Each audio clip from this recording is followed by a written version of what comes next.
Assalamualaikum warahmatullahi wabarakatuh. Waalaikumsalam warahmatullahi wabarakatuh. Alhamdulillah ketemu lagi bersama kita Yuk Dakwah di Sengaja Podcast. Karena asumsi itu tidak pernah dibatasi. Iya, yang mana tempat ini adalah berbagi cerita, ya, kemudian refleksi, kemudian ada semangat untuk hidup. Bagaimana hidup itu supaya lebih bermakna, ya. Karena kita seorang Muslim, tentu makna hidup itu harus sesuai dengan tuntunan Islam. Di zaman sekarang banyak orang ya terlihat bangun pagi, kemudian mereka itu kejar target, ya, malamnya masih mikirin kerjaan, ya, tapi di hati ada rasa hampa, seolah hidup ini jalan terus tapi arahnya entah kemana. Nah, tema kali ini sangat menarik, yang mana tema itu adalah menjadi yang inspiratif, mengubah arah pandangan hidup agar sesuai dengan Islam. Kita akan bahas bagaimana seseorang itu bisa menjadi inspirasi, bukan karena status, bukan hanya karena dia terkenal, kemudian mungkin bukan karena dia mendapatkan keberhasilan, tapi bagaimana dia menata hidupnya agar selaras dengan kehendak Allah Subhanahu wa Ta'ala. Nah, bersama saya Taufik, dan kali ini saya tidak sendiri, saya ditemani oleh abang-abang saya, ya, abang-abang saya yang sangat ganteng-ganteng, insya Allah, ya kan. Assalamualaikum warahmatullahi wabarakatuh. Waalaikumsalam warahmatullahi wabarakatuh. Yang pertama itu ada Bang Sarul, ya. Iya, Pak. Gimana Bang, sehat kabarnya? Alhamdulillah sehat. Sibuk apa hari ini? Ya, kesibukan hari ini ya kita lagi santai di sini, termasuk kesibukan yang saya anggap itu luar biasa ya. Ya, Allah, ya. Alhamdulillah. Kemudian ada abang saya juga yang gak kalah gantengnya, yaitu Bang Erwin. Ya. Gimana kabarnya Bang? Alhamdulillah sehat walafiat. Sibuk apa Bang hari ini? Ya, kesibukan seharian kita biasa bekerja, pedagang kecilan, Ya. gitulah, pedagang lah. Sebagaimana tema tadi ya Bang, saya sudah menyinggung bahwa bagaimana sih sebenarnya menjadi yang inspiratif, ya, mengubah arah pandangan hidup agar sesuai dengan Islam, ya. Jadi gini Bang, kalau kita lihat banyak orang yang merasa hidupnya itu terjebak rutinitas, ya kan, kerja, kemudian hiburan, belanja, dan begitu terus gitu. Tapi jauh di dalam hatinya itu mereka merasa kosong. Nah, ini kira-kira mereka ini kehilangan arah hidup yang seperti apa? Iya, betul. Baik, Mungkin Bang Erwin boleh? Boleh. Ya, yang pertama tentu kita melihat situasi keadaan umat hari ini, khususnya mulai dari kalangan remaja ataupun orang tua. Kenapa mereka ini lebih menjadikan dunia sebagai orientasi hidupnya? Tentu kalau kita mau mengawalinya ini harus diawali dari bagaimana kita bisa memunculkan rasa cinta dalam diri kita terhadap apa yang sudah menjadi keyakinan pada kita. Nah, ini Islam. Islam ini kan sebagai sebuah agama yang hari ini menjadi jaminan kita agar kita bisa selamat fit dunia wal akhirat.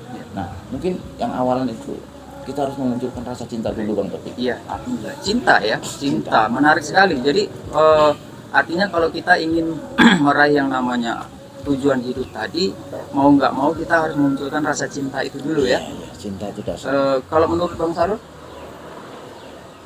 Ya, kalau kita lihat dari kondisi umat sekarang ya baik dari kaula muda ataupun kaula tuanya.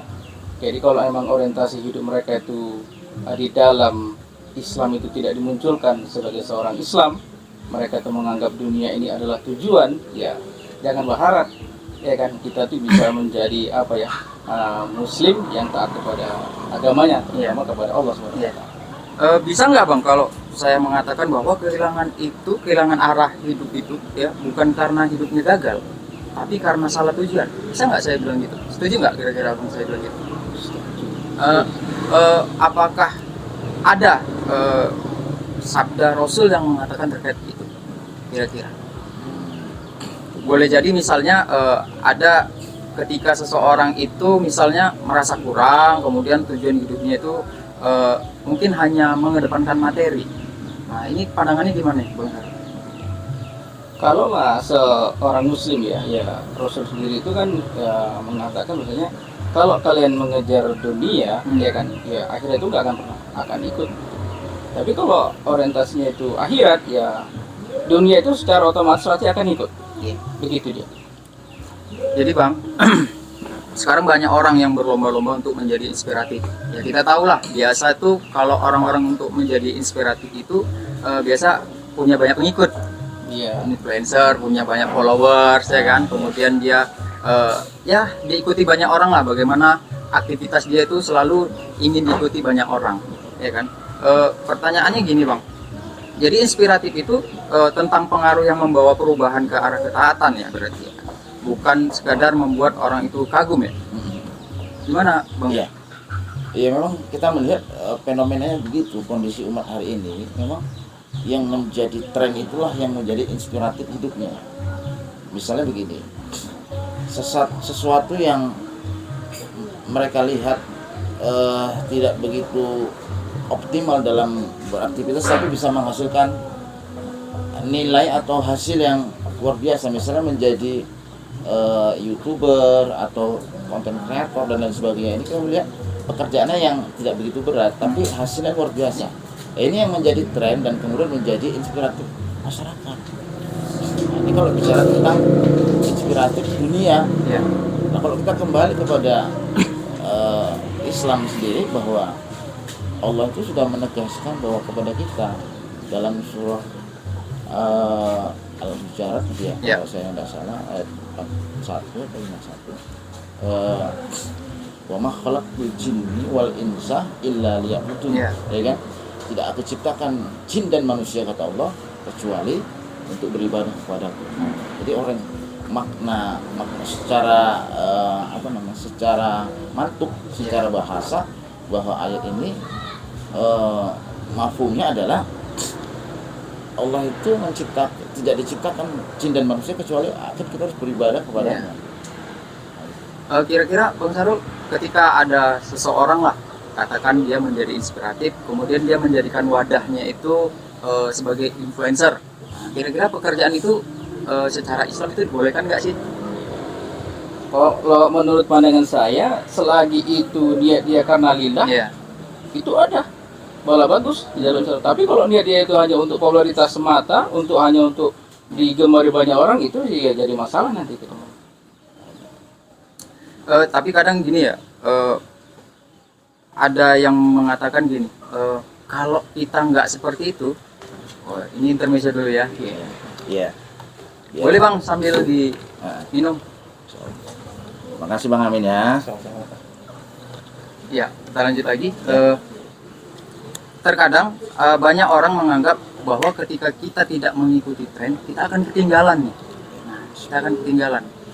Yang hari ini justru memang seseorang itu ketika dia tidak melakukan upaya apapun, dia seakan-akan bakalan ketinggalan zaman, tidak mengikuti zaman yang hari ini viral lah katanya. Ya. Kalau nggak viral, kita nggak makan. Nah ini gimana nih tanggapannya Bang Edwin? Iya betul.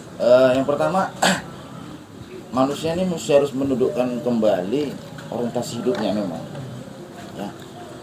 Kalau manusia sudah memandang, menjadikan tolak ukurnya itu adalah apa kata manusia, tapi bukan apa kata Allah, ini yang susah. Ini yang berbahaya untuk di hari esok. Ya. Misalnya begini, kita ini mesti harus ngetren, harus Nggak viral tadi ya? Kehidupan kita ini harus sesuai dengan apa yang menjadi tren sekarang misalnya. Sekarang itu pikirannya apa misalnya. Kita harus mengejar ke sana. Nah itu kan berarti tujuannya itu agar apa? Agar kita bisa menjadi apa kata manusia, gitu kan. Tapi belum tentu apa yang kemudian dianggap manusia itu baik, dianggap Allah itu baik, ya kan? Itu juga sebaliknya. Apa yang dianggap manusia itu baik, belum tentu dianggap Allah itu, Iya. ya kan? Jadi itu yang harus didudukkan kembali. Kira-kira ada nggak ya, kalau karena kan kita nih muslim, ini Iya. pasti sahabat-sahabat podcast ingin tahu juga, Iya.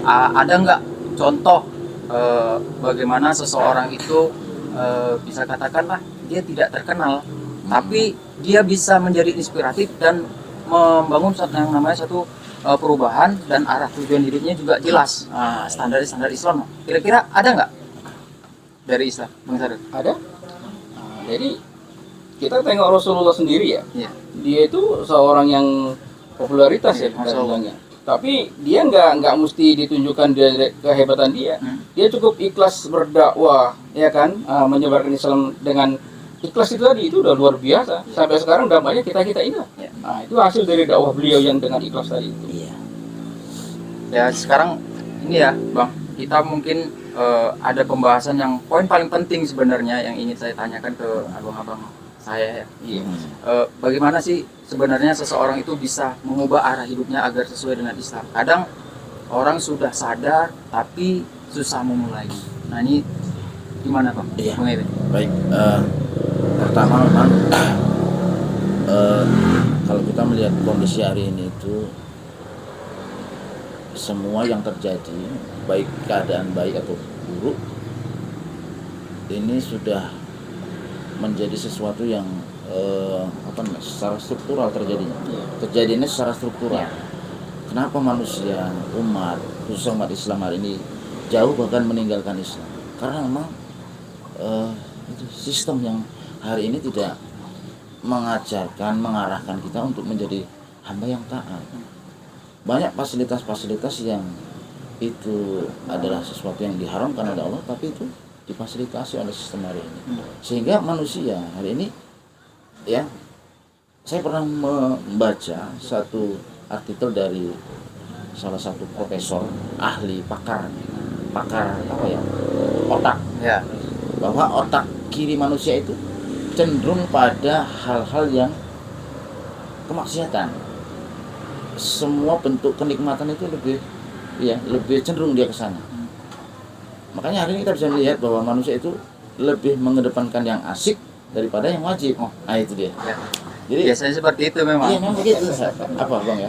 Jadi kondisi itulah yang kemudian menjadikan umat ini, di mana fasilitas itu sudah diberikan, Ya. kemudian penangkalnya itu tidak diberikan, dibatasi, bahkan para pendakwah dibatasi, kemudian dipersekusi dan lain sebagainya. Ini sehingga masyarakat ini butuh orang yang betul-betul istiqomah, yang serius, yang betul-betul bergerak berdakwah didasarkan pada takwa dan lillah. Ya. Insya Allah umat ini akan bisa mengalami sebuah perubahan yang lebih signifikan dan lebih hakiki lagi. Ya, menarik ya, tadi Bang Ewin bilang sistem. Berarti ada sistem yang memang mengatur segala sesuatu itu agar seseorang itu ikut aturan tersebut ya, gitu ya Bang ya. Betul. Tapi ada juga yang mengatakan hari ini bahwa yang terjadi di tengah-tengah umat hari ini, katakanlah orang-orang yang menjadikan dirinya sebagai inspiratif lah, katakan seperti itu, justru dia tidak menyalahkan yang namanya sistem itu. Iya. Karena ya sistem ini ada memberikan kami peluang, ya sudah kami mengerjakan itu gitu, tanpa memperdulikan ya, kalau sebagai seorang muslim tentu kita memahami standar halal dan haram kan gitu. Nah ada juga orang yang menganggap bahwa ini bukan kesalahan sistem, Bang Sarul, ini kesalahan individu. Nah kira-kira apa sih yang bisa kita sampaikan agar teman-teman podcast kita ini memahami ini? Terima kasih Pak. Jadi begini, di kehidupan kita sebagai seorang manusia, Ya. yang namanya perubahan itu pasti. Ya. Tergantung perubahannya itu didasari dari hal apa, dari yang negatif atau positif. Jadi realita kehidupan ini itu harus dijadikan satu momentum untuk dia tuh bisa berubah. Nah, gitu kan. Berubah ke arah mana? Nah, kan perubahan itu tadi, ada yang dia itu menjadi buruk, Ya. ada yang baik, dan ada yang lebih baik. Jadi kalau dibilang sistem ini mempengaruhi individu, saya kira memang iya. Nah sekarang individunya dia ingin berubah seperti apa? Jadi sistem ini dia dijadikan sebagai tolak ukur dia untuk melakukan perubahan. Nah, makanya Islam itu mengajarkan kita tuh suruh apa? Suruh berpikir. Berpikir sejenak itu lebih baik daripada kita tuh tergesa-gesa seperti itu. Itu lagi. Saya jadi ingat hadis riwayat Daud. Ya, Rasulullah itu bersabda, seseorang itu dilihat dengan siapa dia berteman. Ya, itu tadi ya. Kalau lingkungannya mendekatkan diri kepada Allah, ya perubahan akan lebih mudah tentunya, gitu ya Bang ya. Betul. Tapi kadang Bang, lingkungan itu yang paling sulit diubah. Kadang ada seseorang yang sudah mulai melangkah, ya katakan sudah mulai melangkah ke arah perubahan yang diharapkan sesuai dengan Islam, tapi dia masih mengatakan bahwa lingkungan nggak mensupport ini, gitu. Lingkungannya ini tidak kemudian menjadikan diri dia itu untuk mendukung perubahannya, gitu. Nah ini gimana nih Bang? Apakah apa yang salah? Misalnya di lingkungan pekerjaan, ya pergaulan lama atau gaya hidup yang bagaimana nih? Gimana cara bertahan di kondisi lingkungan seperti itu? Seperti yang di awal saya sampaikan tadi, memang dasar untuk menjadi individu yang konsisten dalam ketaatan itu mesti harus dimunculkan terlebih dahulu rasa cinta kita terhadap agama dan tauhid kita. Tauhid kita betul-betul harus lurus. Rasa cinta itu yang kemudian mendorong kita untuk berupaya menjadikan diri ini semakin dekat kepada Allah. Sehingga ketika fondasi ini sudah kuat, maka di dalam situasi kondisi apapun, insya Allah ya, orang itu akan merasa memiliki sifat ma'iyatullah, merasa dirinya itu senantiasa dilihat oleh Allah dimanapun kapanpun dia berada. Idrok silabilahnya kuat, kesadaran akan hubungannya kepada Allah itu kuat. Nah, bagaimana kita bisa mendapatkan sifat ma'iyatullah dan idrok silabillah? Rasa cinta itu dulu dimunculkan dalam setiap diri dari individu itu. Nah begitu. Bagaimana rasanya? Harus ada dakwah. Nah dakwah ini siapa yang melakukan? Ya, dakwah ini adalah tanggung jawab kita semua sebagai seorang muslim, kan gitu Mas Arul, kan? Nah, jadi jangan hari ini itu harus diluruskan statement dakwah itu adalah sebuah kewajiban kiai, para mubalik, kemudian para ustadz ya, para ulama arus yang punya titel berenteng-renteng gitu ya. Kita tahu kita ini ya kita punya latar belakang yang beragam nih ya, masing-masing. Kayak saya sendiri itu kerjanya ngangkati pasir Pak, ngangkati pasir, ngangkati pasir, ngangkati semen. Harian saya begitu. Beberapa pasir yang jadi rumah ya. Tapi itu tadi ya kita sadar bahwa manusia itu harus kembali kepada Allah. Hidup kita di dunia ini sementara. Waktu kita juga nggak akan tahu kapan akan berakhir, ya kan? Maka kita betul-betul sadar harus mempersiapkan waktu yang kita tidak tahu kapan akan meninggalkan kita. Nah, persiapan ini yang harus kita bangun dalam diri, kemudian kita harus menyebarkan ini kepada saudara-saudara kita. Harus menularkan rasa itu, rasa cinta. Karena saya nyaman cinta kepada Islam, maka rasa cinta itu harus kita sampaikan agar mereka juga bisa merasakan nyaman dan tenang seperti bagaimana yang saya rasakan. Nah begitu. Sebenarnya wujud cinta itu, kalau cinta betul-betul sudah menyatu dalam dirinya, ya, sudah menginternalisasi ke dalam diri, pasti dia akan melakukan aktivitas dakwah. Kenapa? Karena dia ingin temannya, saudaranya, bapak, ibunya, anaknya, jiran tetangganya ingin merasakan apa yang sedang saya rasakan. Nah gitu. Kira-kira gitu Bang Roti. Subhanallah. Jadi perubahan itu ya, perubahan arah hidup itu bukan sekedar meninggalkan latar belakang atau masa lalunya yang dulu mungkin nggak karuan lah kan, dikatakan seperti itu ya, tapi memulai perjalanan menuju ridho Allah.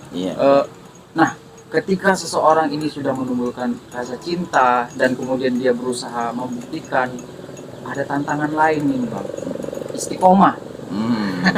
Banyak orang yang semangat di awal ya kan, biasa di Ramadan ini Ramadan itu sering di ya Ramadan, kemudian di Idul Fitri dan lain sebagainya, besok dia mulai mundur lagi, istiqomah. Nah, banyak orang yang semangat di awal tapi akhirnya dia mundur di tengah jalan, nggak istiqomah lagi. Nah ini gimana caranya agar biar bisa istiqomah Bang Sarul? Jadi kalau perkara istiqomah itu memang dia mudah sih diucapkan, tapi untuk aplikasi itu kayaknya nggak bisa sendiri. Dia butuh teman yang sama-sama istiqomah. Jadi kalau rasa jumur, rasa bosan itu pasti ada pada setiap diri manusia, manusiawi itu. Jadi ini nggak bisa dibiarkan gitu aja. Jadi kita harus membaur sama orang-orang yang taat, gitu loh. Kita nggak bisa sendiri saja. Nah, gara kita apa? Ya kita harus istiqomah di dalam beribadah. Nah, ya karena apa, kita tengoklah kayak ikan di dalam air itu ya. Kalau kita tengok tuh kayaknya dia diam, tapi itu tuh dia bergerak. Iya. Nah, kalau dia sendiri, mungkin dia akan gampang dimangsa oleh predator. Iya. Tapi kalau dia rame-rame, itu nggak akan bisa. Karena apa? Sulit untuk dideteksi dia sebagai mangsa gitu. Jadi kita nggak bisa juga untuk istiqomah itu sendiri. Ya saya bilang berat. Dia harus ada rekan satu tim. Ya inilah kawan-kawan yang memang kawan-kawan yang soleh tadi. Iya. Kadang-kadang ini ya saya pernah menggelitik sih bahwa ketika seseorang itu ingin sebenarnya menjadi inspiratif, tapi muncul dalam dirinya itu kayaknya aku belum pantas lah untuk menjadi seseorang yang inspiratif, ya kan? Kenapa? Aku masih banyak dosa, ya kan? Kemudian masih butuh banyak belajar. Nah ini bagaimana sebenarnya Bang Ewin ya pandangan Islam kita terkait masalah itu tadi? Iya. Ya. Memang iya rata-rata yang saya temui teman-teman ya kawan-kawan kita itu rata-rata begitu ya, selalu menjadikan kebiasaannya itu sebagai standar untuk melangkah lebih baik ya ke depan, perubahan lah ya. Padahal gitu ya, ini berbicara waktu ini Bang, ini kita hidup ini kan berbicara waktu Ya. waktu wal asr Ya. gitu ya, demi masa kata Allah, innal insana lafi khusr ya, bahwa sesungguhnya manusia itu dalam keadaan merugi Ya. ya, innal insana lafi khusr illal ladzina amanu wa amilus solihati wa tawassaw bil haqqi wa tawassaw bis sabr ya, kecuali orang yang senantiasa menyeru, mengajak, mengingatkan dalam kebaikan dan kesabaran. Nah, ini waktu, kenapa kemudian dia harus mengabaikan waktu yang kita nggak tahu kapan akan kita tinggalkan atau kita akan dipanggil oleh Allah Subhanahu Wa Taala. Kalau masih berpikiran aku masih banyak maksiat, masih banyak dosa, ini kalau nggak mau dimulai, Allah sendiri sudah menegaskan itu dalam Quran surah Arad 2:11 ya kan, Bismillahirrahmanirrahim, innallaha yughayyiru ma biqaumin hatta yughayyiru ma bi anfusihim ya, sesungguhnya Allah tidak akan mengubah keadaan suatu kaum apabila kaum itu sendiri tidak mengubah apa yang ada pada dirinya. Ini fix sudah Ya. jadi kalau dia tetap begitu-begitu saja ya udah sampai akhir ayatnya dia juga tidak akan berubah. Maka hal inilah yang kemudian kita pahami, ini harus kita segera sampaikan kepada mereka agar mereka sadar dan mau kembali kepada Allah dan tidak lagi menjadikan standar aku masih buruk, aku masih banyak maksiat ya, sehingga dia insya Allah sadar. Masya Allah, pembahasan hari ini benar-benar menyentuh ya teman-teman Sengaja Podcast. Kita belajar bahwa menjadi inspiratif itu ternyata bukan soal tampil sempurna, Iya. ya, tapi soal terus bergerak menuju kebenaran. Artinya pada dasarnya Allah tuh tetap memberi kita ya Bang potensi. Dengan kemampuan, Peluang, ya kan? ya. Peluang, kemampuan, tapi tinggal kemauan. Kemauan. Nah, ada nggak kemauan itu? Gitu kira-kira Bang. Iya. Kalau begitu boleh kasih closing statement lah Bang untuk teman-teman Sengaja Podcast terkait bagaimana menjadi seorang inspiratif ya, agar hidupnya lebih bermakna sesuai dengan standar Islam seperti apa? Mungkin dari Bang. Iya. Kalau menjadi inspiratif di dalam Islam itu sebetulnya gampang. Dengan kita menunjukkan kita itu taat kepada Allah, ya kan, salah satu contoh lah, kita berbuat itu diawali dengan sesuatu yang memang sudah diajarkan oleh Allah, itu bisa dicontoh orang. Jadi keistiqomahan kita sekarang itu bakal dilihat orang terus. Iya. Nah, istiqomah itulah yang akan menjadi sesuatu hal yang baik bagi kita. Itu dia. Artinya ketika kita sudah istiqomah, tentu kita akan berupaya katakan ya mempengaruhi teman-teman yang lainnya. Kita akan lebih baik ya, agar mengajak bisa orang lebih ikut baik. sama dengan kita tetap istiqomah. Bergaul dengan orang-orang yang menjual minyak wangi, Kata ya kan? Bang Opik. Kita akan terciprat Iya. wanginya Iya, juga Kan kan. Opik itu ya, Iya. perkumpulan orang. Untuk Bang Ewin gimana Bang? Kasih pesan-pesan dong buat Iya, Sengaja ini, Podcast. Iya, ini menarik ya. Saya kira kalau saya memandangnya ini ada ya. dua standar atau dua pandangan yang menjadikan kita ini sebagai inspiratif. Yang pertama, inspiratif itu tentu dengan adanya dakwah yang istiqomah, dakwah yang teguh pada tujuan akhir, ridho Allah tentunya. Yang kedua, agar kita bisa menjadi inspiratif itu ada juga yang tidak harus dengan dakwah, tapi dengan perlakuan, perbuatan dan tindakan. Misalnya kalau Pak Polisi itu istiqomah, dia sholatnya di masjid gitu ya. Dia nggak ada ngomong apa-apa sih. Iya. Dia cuma nunjukin aja aktivitasnya itu sholatnya di masjid. Itu Pak Polisi juga bisa menjadi inspiratif. Jadi saya kira begitu. Jadi ada yang dengan tindakan, ada yang dengan ucapan, gitu ya kan? Ada inspiratif. Ya kita tinggal mau ngambil yang mana, ya kan? Nah, ini pilihan kita. Ringan ini, sederhana, tapi dibutuhkan keistiqomahan dalam diri tadi. Nah, semua ini dibutuhkan proses tentunya, ya kan? Tidak bisa terjadi dengan begitu saja, tidak bisa instan. Ya, cara ini tidak bisa dengan cara instan. Seperti Indomie disiram air panas langsung jadi, itu mie instan namanya, ya kan? Tapi kalau mau jadi perubahan yang baik tentunya kita butuh ini ya, proses. Saya kira itu topik. Ya. Untuk sahabat sengaja podcast itu tadi, kalau hari ini kita merasa bahwa diri kita itu belum sempurna, ya belum terarah, bahkan kita masih katakanlah masih banyak dosa, ya tetaplah berupaya, gitu. Tetaplah berupaya, sebagaimana kita seorang muslim juga inginlah melakukan yang namanya perubahan. Tentu perubahan itu ke arah yang lebih baik, jangan stagnan bahwa kita itu masih beginilah, begitulah dan lain sebagainya. Jangan menunggu karena waktu tadi wal asr, ya kita nggak tahu maut. Maut itu bukan berdasar nomor urut, tapi nomor cabut. Iya. Kalau nomor urut saya T. Bang Ewin duluan sebenarnya. Terima kasih abang-abangku yang ganteng-ganteng ya, Bang Ewin, Bang Sarul sudah memberi inspirasi, nasihat dan banyak ilmu yang bermanfaat bagi kita ya teman-teman sengaja podcast. Saya Taufik pamit undur diri, semoga kita tetap sehat ya, sampai jumpa di pertemuan berikutnya, insya Allah dengan tema-tema yang nggak kalah seru. Mari ya. Karena sengaja podcast, asumsi tidak pernah dibatasi. Assalamualaikum warahmatullahi wabarakatuh. Waalaikumsalam warahmatullahi wabarakatuh. Ini sama saja. Rasa kopi.